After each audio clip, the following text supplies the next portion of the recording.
Smack drugs सारी चीज़ें बेचता है और घर में बैठा के दारू पिलाता है। तो यहाँ बैठ के स्मैक लगाते हैं, इंजेक्शन लगाते हुए मिल जाएंगे। पकड़ा है और चाकू से गोदना शुरू कर दिया है अपने।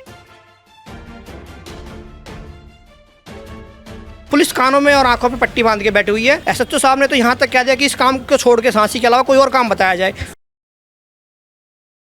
नमस्कार, मेरा नाम है आफरीन खान और आप लोगों का स्वागत है तेज तरार में। राजधानी दिल्ली को अगर हम जुर्म की राजधानी कहें तो शायद अब ये कहावत बिल्कुल सटीक बैठेगी, क्योंकि अब राजधानी दिल्ली की सड़कें बिल्कुल भी सुरक्षित नहीं रह गई हैं। इस वक्त मैं दिल्ली के बिंदापुर एक्सटेंशन इलाके में मौजूद हूँ। थाना पड़ता है दाबड़ी। यहाँ पर एक लड़के को बेरहमी से चाकू गोदा गया। जी हाँ, आप देख रहे हैं, मैं उसी जगह पर खड़ी हूँ। यहाँ पर अभी भी आपको खून के धब्बे इस बात की गवाही देंगे किस तरह से राजधानी दिल्ली में अपराध लगातार बढ़ता जा रहा है। जो लोग यहाँ पर कल मौजूद थे जब ये हमला हुआ, उन लोगों से जुड़कर बातचीत करने की कोशिश करेंगे, उनकी ज़ुबानी सुनाएंगे क्या हुआ था। सर, क्या नाम है आपका? मेरा नाम सचिन राजपूत है और यहाँ पे मैं पिछले कम से कम 6-7 सालों से पुलिस को लगातार शिकायत देता आ रहा हूँ कि इस गली में जो सांसी है वो स्मैक ड्रग्स सारी चीज़ें बेचता है और घर में बैठा के दारू पिलाता है। तो यहाँ पे ये इतनी पब्लिक जाती है और हर तरह का आदमी आता है। तो शिकायत करने के बावजूद लोग बाग यहाँ बैठ के स्मैक लगाते हैं, इंजेक्शन लगाते हुए मिल जाएंगे, बट पुलिस कोई कार्रवाई नहीं करती। अब खुलेआम चलता है, खुलेआम चलता है, खुलेआम सड़क पे यहाँ पे बैठ जाएंगे, वहाँ पे बैठ जाएंगे। अभी देखिए पुलिस वाले घूम रहे हैं, वो इन्वेस्टिगेशन करेंगे। तो यहाँ पे कल 10 बजे के आसपास की बात है। 10 बजे एक व्यक्ति यहाँ पे जा रहे थे, 2 व्यक्ति और 10 लड़के थे। उन्होंने मास्क लगाया था, सबने प्री प्लान किया, ये मास्क लगा के घूम रहे थे। तो जैसे ही वो यहाँ पे पहुँचे हैं, उन्होंने तुरंत उसको पकड़ा है और चाकू से गोदना शुरू कर दिया है। अपने सीसीटीवी फुटेज मैंने पुलिस को भी प्रोवाइड कराई है और आप लोगों को भी भेजी है। तो जिसके अंदर दिखाई दे रहा है कि कितनी निर्ममता से उस लड़के को कितनी बार चाकू मारा गया। आप ये खून के निशान देखेंगे, इस नाली में कितना खून बहा हुआ है। ये तो पुलिस वालों ने यहाँ पे पानी डाल के उसको साफ़ करने की कोशिश करी, बट फिर भी साफ़ नहीं हो पाया। यहाँ से लेके सारे निशान आप देख रहे हैं पैरों के। वो व्यक्ति अपनी जान बचाने के लिए यहाँ से, फिर जब वो सब भागे तो उसको उसका दोस्त लेके पैदल पैदल वहाँ से निकला है। अच्छा। और इतनी निर्मम तरीके से उसको चाकू मारे गए कि हमें देख के हमें लगता है ये माताएं बहनें सब बाहर घर के बाहर बच्चों को लेके बैठती हैं कि आगे भविष्य में हमारा भविष्य क्या होगा, कि हम यहाँ पर रह पाएंगे कि नहीं रह पाएंगे, किस तरीके से। इस गली में इतना आतंक हो गया है कि निकल पाना, सोचना कि इस गली में बच्चों को किसी तरह से भेज दो दिन में या रात में, बड़ा मुश्किल हो चुका है। लेकिन पुलिस हज़ारों बार शिकायत करने के बावजूद भी इस सांसी पे कोई पाबंदी नहीं लगा पाई। हम कई बार थाने गए, एसएचओ से मिले, डीसीपी से मिले, एसीपी से मिले। एसएचओ साहब ने तो यहाँ तक कह दिया कि इस काम को छोड़ के सांसी के अलावा कोई और काम बताया जाए। एसएचओ का नाम बताएंगे? एसएचओ का नाम अभी नए आए थे, बट मुझे अभी नाम कंफर्म नहीं है। बट वो अभी सीधे ये बात कही, सीधा बैठ के बात, उनके ऑफिस में बैठ के बात हुई। उन्होंने सीधा बोला कि इसके अलावा कोई और काम बताइए। ये इस पे रोक नहीं लगा? इस पे रोक नहीं लगा सकते हम। क्यों? पता नहीं क्यों, शायद उनकी आमदनी खत्म हो जाएगी। शायद बिंदापुर के अंदर, इस बीट के अंदर इतने ज़्यादा सांसी, इतने ज़्यादा ड्रग्स माफिया, इतने ज़्यादा लोग हैं कि मुझे ये लगता है कि प्रशासन ही इन्हीं को चला रहा है। इन्हीं की देख रेख में पनप रहे हैं। पहले इस गली में एक था, अब मुझे सूचना मिली है 2 हो गए। एक जगह और उन्होंने कर ली, पर कार्रवाई कुछ नहीं। बेचते कहीं हैं, छिपाते कहीं हैं। पुलिस को सारी जानकारी होती है। मेरे घर में बैठकर पुलिस कह रही है इस गली में सांसी भी है, लेकिन नीचे ही जैसे हम नीचे आते हैं, उनमें से एक कांस्टेबल या कोई इंस्पेक्टर उसको फ़ोन लगा के सांसी से पूछता है कि हाँ तू कहाँ भाग गई बंद करके। मतलब मुझे अनजान बता रहे हैं, उनके पास सबके नंबर है, फ़ोन नंबर है, बाय नाम, बाय नेम, बाय एड्रेस, सबको जानते हैं। तो कहीं ना कहीं जब इतना कुछ पुलिस जानती है और फिर भी कंट्रोल नहीं कर पाती, कहीं ना कहीं पुलिस का डायरेक्ट हाथ इसी के अंदर है।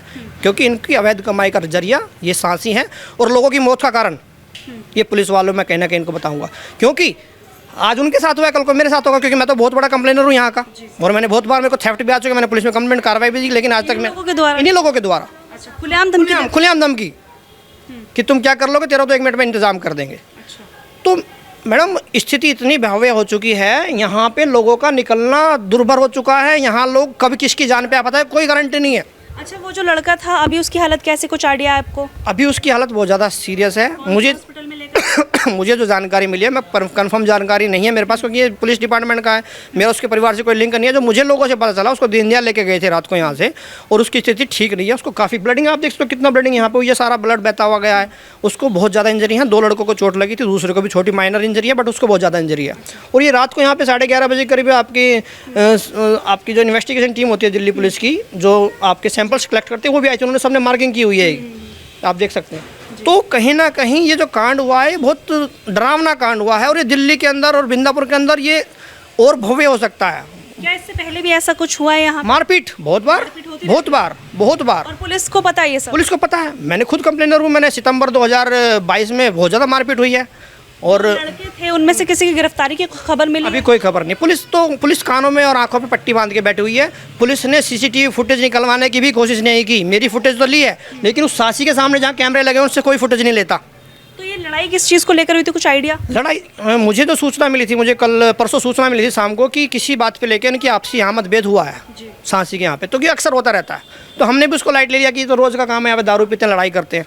लेकिन ये कल जो काम हुआ, तो मैं इस कड़ी को परसों की लड़ाई से ही जोड़ के देखता हूँ कि परसों लड़ाई हुई और कल उन्होंने, ये लड़कों ने प्री प्लान, क्योंकि जितने भी लड़के थे सबने मास्क लगाए हुए थे। कितने लोग थे जिन्होंने हमला? 12 लोग थे, 10 से 12 लड़के थे। सबने मास्क लगाए हुए थे, प्री प्लान करके आए थे। और पुलिस ये कहती है कि शायद ये पैसा छीनने के लिए झगड़ा हुआ है। मैं 100% कहता हूँ पुलिस अपनी लापरवाही को इसके ऊपर लिपापोती कर रही है। ये डायरेक्ट जो झगड़ा हुआ है ये सांसी के कारण झगड़ा हुआ है, जिसके पुलिस ऊपर लिपापोती कर रही है कि इन्होंने पैसे के ऊपर झगड़ा, क्योंकि सांसी को कहीं ना कहीं बचाना चाह रहे हैं। अगर सांसी को बचाएंगे, सांसी का नाम नहीं आएगा, तो इनकी कहीं ना कहीं कमाई बंद हो जाएगी यहाँ से। इसी गली में ये वो सासियों? ये सामने जहाँ वो पुलिस वाले खड़े हैं, कूलर से इधर वाला मकान है, B26। मैं डर के आराम से चलते हैं ये सब? अरे सरेआम चलता है। आप उसके घर से अब भी नहीं निकल पाओगे, कल से वो बंद है। अब निकलोगे तो इतनी स्मेल आएगी, आप नहीं निकल पाओगे। यहाँ के महिलाएं, बच्चे कई मकानों में इनमें ट्यूशन पढ़ने के लिए आते हैं, उनके बच्चे आते हैं, उनकी महिलाएं आते हैं छोड़ने के लिए। शिकायतें तो सब करते हैं, लेकिन डर के मारे कोई बोल नहीं पाता। और मुझे डर नहीं है किसी का, क्योंकि कहीं ना कहीं डर है कि उनके साथ भी ऐसा ना हो जाए। आपने देखा था क्या कुछ हुआ था, और इसके बाद कितनी दहशत है आप लोगों के मन में कि आपकी गली में ऐसा कांड हो गया? तो नहीं देखी थी उस टाइम, बाद में मैं देखी थी। फिर भी कहीं ना कहीं दहशत का माहौल है कि गली में इस तरह से किसी को मारा जा रहा है। 8-10 लड़के आ रहे थे इधर से भागते हुए, फिर कुछ इधर से गए, कुछ इधर से गए। डर का माहौल है, बाहर निकलने में डर लग रहा है? निकल रहा है, रात भर नींद नहीं होती है। आप भी एक महिला है, आपको कितना डर लग रहा है? मैम रात भर गाड़ी चलती रहती है, हम तो किस चीज़ की गाड़ियाँ? यही दारू वालों, लेने के और क्या, रात भर चलते ही रहते हैं। पूरा आतंक मचा रखा है। और क्या, और हम तो निकल भी नहीं सकते, ऐसे मुंह बांध के निकलते हैं, बदबू आती है। महिला होने के तौर पर और ज्यादा डर रहता है कि नशे में लोग हैं, इनका कुछ भरोसा थोड़ा। और क्या, कोई क्या भरोसा है किसी का सामने वाले का? लड़कियों को बाहर नहीं निकलने दे पाते क्या, आप लोग?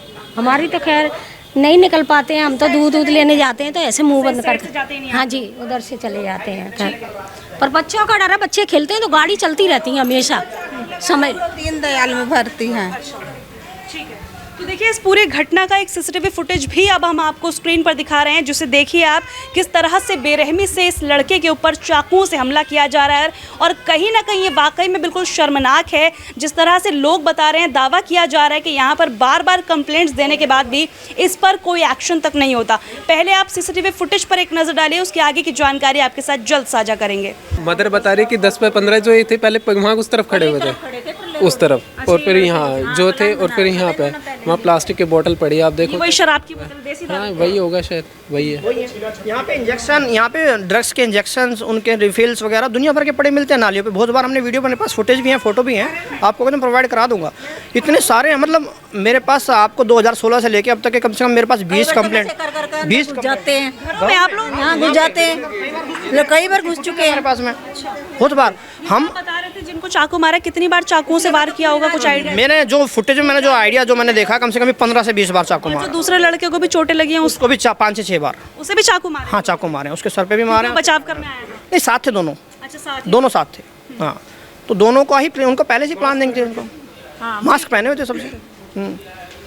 तो देखिए किस तरह से यहाँ पर मौजूद, यानी कि जो चश्मदीद गवाह थे वो इस वक्त यहाँ पर, जिस वक्त ये पूरा हादसा हुआ, जब वो लोग यहाँ पर मौजूद थे, क्या कुछ हुआ, पूरी जो आप बीती ये लोग सुनाने की कोशिश कर रहे हैं। और अगर मैं आप लोगों को तस्वीरों के ज़रिए समझाने की कोशिश करूँ, ये वही जगह बताई जा रही है, बिंदापुर एक्सटेंशन में मैं मौजूद हूँ। यहाँ पर लड़कों पर जो है हमला किया जाता है, 2 लड़के बता रहे हैं जिन्हें चाकू गोदे जाते हैं, और इस पूरे मामले में 8 से 10 लोगों की शामिल होने की जो खबर है वो सामने आ रही है। मेरे इस खबर को कवर करने तक ये बताया जा रहा है कि जो लड़के थे वो हॉस्पिटल में एडमिट है, फिलहाल उनका दीनदयाल में इलाज चल रहा है। हालांकि परिवार से हमारा संपर्क नहीं हो पाया, हमने बहुत ढूंढने की कोशिश की, लेकिन परिवार से जो संपर्क है वो हमारा नहीं हो पाया। लेकिन आगे अगर परिवार इस मामले को लेकर कुछ भी बोलना चाहेगा तो हम उनके पास जाकर उनकी बात आप तक ज़रूर पहुंचाएंगे।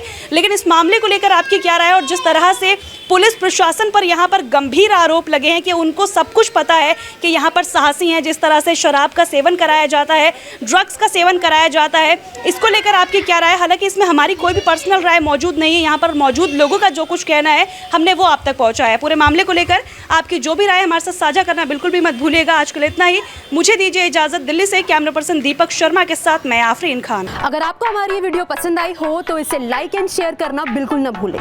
इसके साथ ही हमारे चैनल को जरूर सब्सक्राइब करें और हाँ, बेल आइकन भी जरूर दबाएं ताकि दिल्ली से जुड़ी तमाम खबरों की नोटिफिकेशन सबसे पहले आप तक पहुंचे।